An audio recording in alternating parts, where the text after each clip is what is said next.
지난 시간에 우리는 열대기후 그리고 온대기후에 대해 알아보았습니다. 오늘은 냉대기후부터 건조기후까지 각 기후대에서 사람들이 어떻게 살아가는지에 대해서 알아보도록 하겠습니다. 냉대기후는 온대기후와 드라마틱한 차이를 보이지는 않습니다. 온대기후와 냉대기후는 최한월 평균기온이 영하 3도를 넘는가 안 넘는가를 기준으로 구분하는데, 여기서 최한월이라 함은 1년 중 가장 기온이 낮은 달을 의미합니다.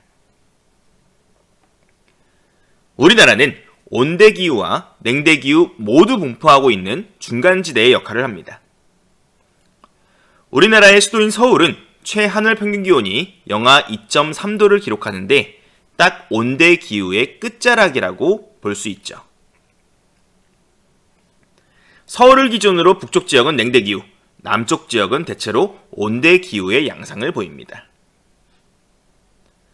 이러한 냉대기후는 온대기후와는 근본적으로 큰 차이를 보이고 있지는 않지만 식생에서는 꽤나 큰 차이를 보입니다. 온대기후 지역 중 따뜻한 지역은 기온이 높아서 1년 내내 잎이 푸르고 잎이 넓은 상록 화렵수가 분포하고, 냉대기후 지역으로 갈수록 낙엽이 지는 화렵수가 그리고 잎이 뾰족한 침엽수가 많이 분포하게 되죠. 그리고 냉대기후 지역으로 넘어가면 화렵수는 찾아보기가 힘들고 침엽수만 빽빽한 숲을 보게 됩니다.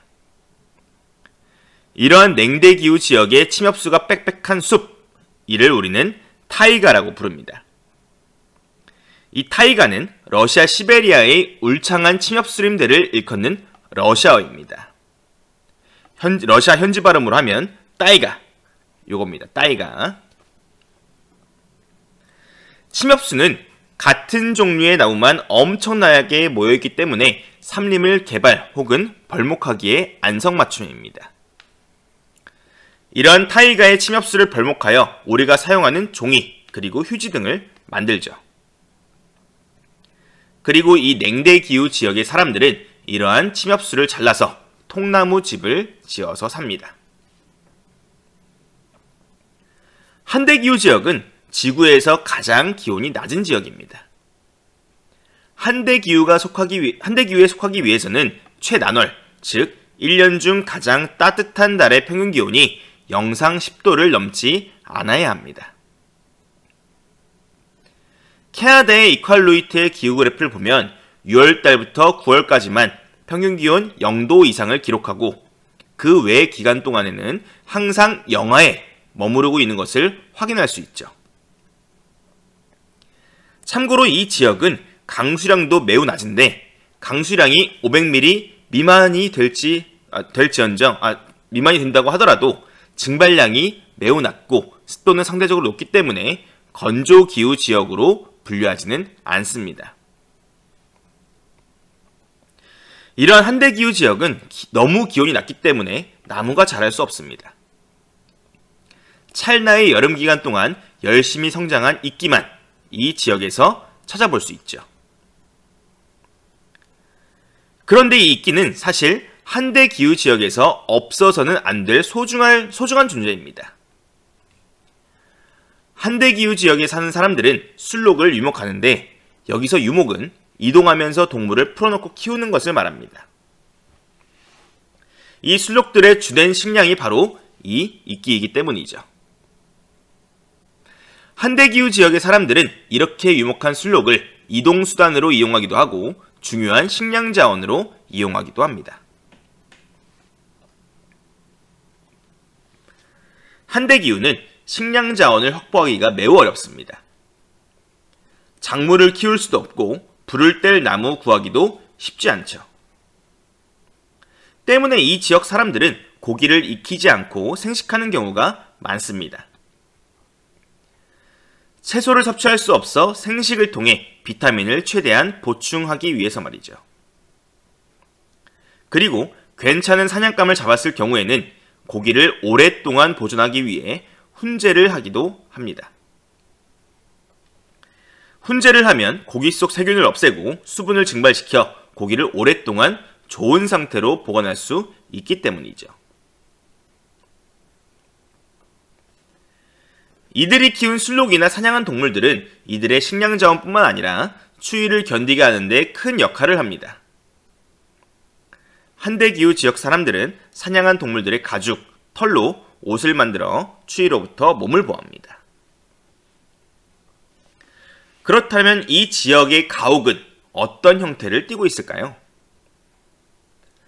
대부분의 사람들은 한대기후의 가옥하면 그림에서 볼 수 있는 얼음으로 만든 이글루를 생각할 것입니다. 하지만 이 이글루는 이 지역 사람들이 거주하는 가옥이 아닙니다.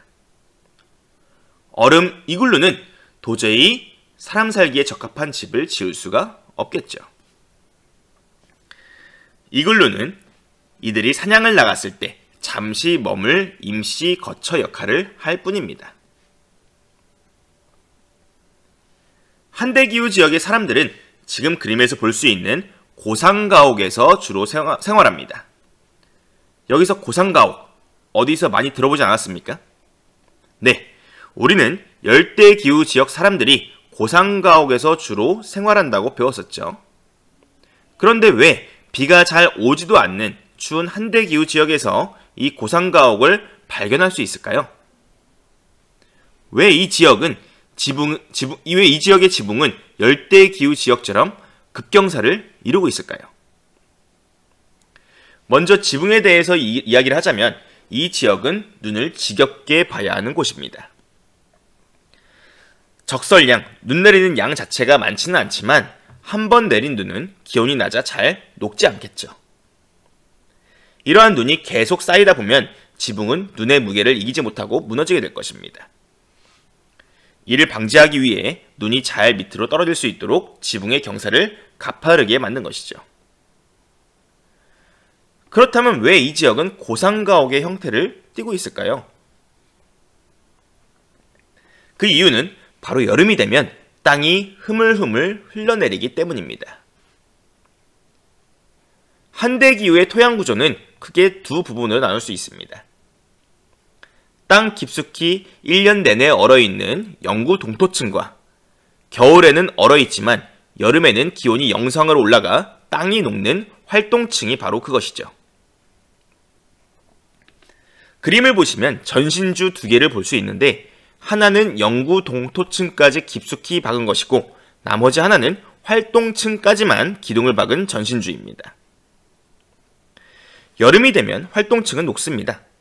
그리고 겨우내 쌓여 있었던 눈도 녹아 땅은 수분을 많이 머금게 되고 엄청 흐물흐물 질퍽질퍽해지죠. 땅에 경사가 조금이라도 있으면 흐물흐물해진 땅은 중력의 힘을 이기지 못하고 밑으로 흘러내리게 됩니다.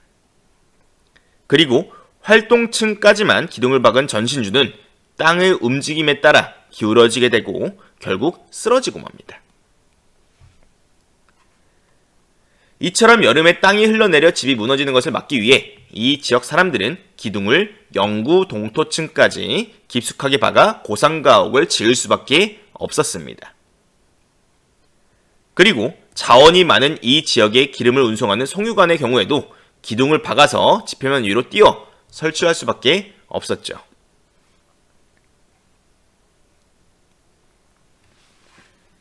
건조기후는 온대 냉대기후처럼 기온으로 구분하는 것이 아니라 강수량으로 구분한 기후대입니다. 연 강수량 500mm 미만인 지역을 우리는 건조기후로 분류합니다. 건조기후는 강수량에 따라서 크게 두 가지로 구분하고 있습니다. 연강수량 0에서부터 250mm 미만까지는 사막기후, 그리고 250mm부터 500mm 미만까지는 스텝기후로 말이죠. 일반적으로 사막이라고 하면 여러분들은 이런 모습을 떠올리실 겁니다. 모래사막이죠. 하지만 전 세계 건조기후에는 모래사막보다는 지금 보시는 이 자갈사막이 훨씬 더 넓게 분포합니다. 이 자갈사막의 대표라고 할 수 있는 곳이 전 세계에서 가장 건조한 사막인 남아메리카 해안가의 아타카마 사막입니다. 정확히 말하면 그거보다 더 북쪽이기도 해요.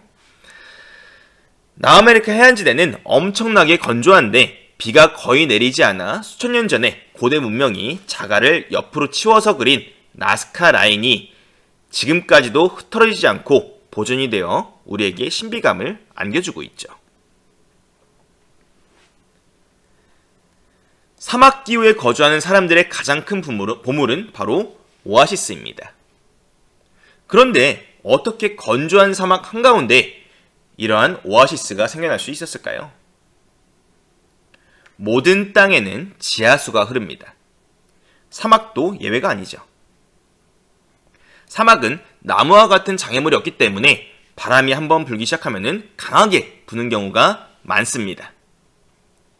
이 바람에 의해서 가끔 땅이 깊게 파이고 깊게 파인 정도가 지하에 있는 지하 수면보다 깊다면 이곳의 지하수가 고이게 되고 이를 우리는 오아시스라고 부르는 것이죠.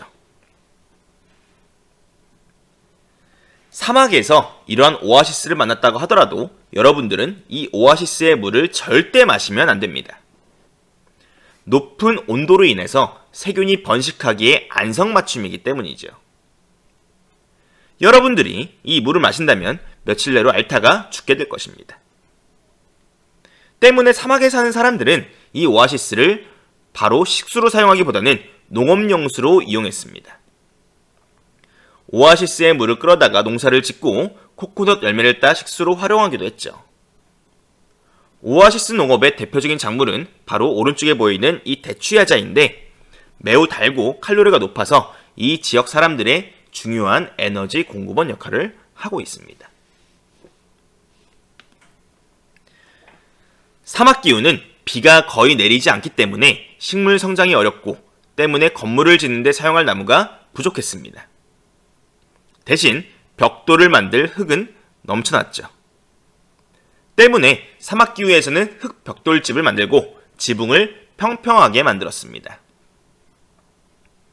한편 사막은 일교차가 매우 큽니다. 공기 중에 수분이 매우 부족하기 때문이죠.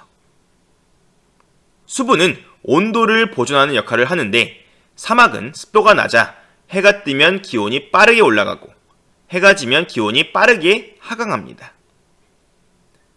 우리나라의 경우에도 습도가 높은 여름에는 일교차가 크지 않지만 건조한 봄이나 가을에는 일교차가 20도 이상까지도 벌어져 환절기 감기를 걸리는 경우가 많다는 것과 같은 맥락으로 이해하시면 되겠습니다. 아무튼 사막은 일교차가 매우 크기 때문에 창문을 작게 만들고 외부의 찬 공기와 뜨거운 공기를 막기 위해 벽을 두껍게 만들었습니다. 그리고 사막은 식생이 없어 강한 자외선이 내리쬐고 모래바람 그리고 일교차가 커서 몸을 보호할 수단이 필요했습니다. 때문에 이 지역 사람들은 얇지만 몸 전체를 가리는 옷을 입기 시작했죠. 스텝 기후는 사막 기후보다는 강수량이 많습니다. 몽골 지역은 이러한 스텝 기후를 대표할 수 있죠. 그림은 몽골의 대표적인 가옥을 나타낸 것입니다. 이 가옥을 우리는 게르라고 부르는데 이 게르는 쉽게 이동할 수 있는 이동식 가옥입니다. 스텝 기후 지역 사람들이 이러한 이동식 가옥을 만든 이유는 주기적으로 이동해야 하기 때문이겠죠. 스텝 기후는 강수량이 적습니다. 하지만 상대적으로 위도가 높은 지역에 위치하고 있는 경우가 많아서 그만큼 도달하는 태양 에너지도 적기 때문에 증발량도 적습니다. 때문에 지금 그림에서 보는 것과 같이 드넓은 초원이 발달하는 경우가 많습니다. 몽골 지역 사람들은 이러한 드넓은 초원에서 가축을 유목하는데 가축을 풀어놓고 키우다가 동물들이 풀을 다 뜯어먹으면 다른 지역으로 이동하는 것입니다. 때문에 이 지역의 사람들은 음식 문화도 이에 맞춰질 수밖에 없었습니다. 지속적으로 이동해야 하기 때문에 농사를 짓기 힘들었고 때문에 동물의 젖을 가공하여 만든 유제품 그리고 이동하기 쉽고 오래 보존할 수 있는 고기를 말려 만든 육포가 이들의 주식이죠. 참고로 우리가 오늘날 즐겨 먹는 샤브샤브의 원조가 바로 몽골인데 몽골 사람들이 전쟁 중에 투구에다가 물을 끓여서 양이나 말을 적셔 먹은 것이 샤브샤브의 원형이라고 볼 수 있습니다. 지중해 연안 지역은 건조기후가 아니라 온대기후에 속하는데 여름에만 매우 건조한 특성을 띠고 있습니다. 지난 시간에 잠깐 설명을 했지만 사하라 사막을 뒤덮고 있던 뜨거운 공기가 여름에 북상하여 지중해 연안 지역 전체를 덮어버리기 때문이죠. 때문에 이 지역 사람들은 뜨거운 태양빛을 반사시켜 시원한 건물 내부를 유지하기 위해서 하얀색으로 벽을 칠합니다. 지금까지 우리는 냉대기후, 한대기후, 건조기후, 그리고 지중해성 기후의 특징에 대해서 알아보았습니다. 다음 시간에는 지형에 따라서 인간 생활이 어떻게 변화하는지에 대해서 알아보도록 하겠습니다. 모두들 수고하셨습니다.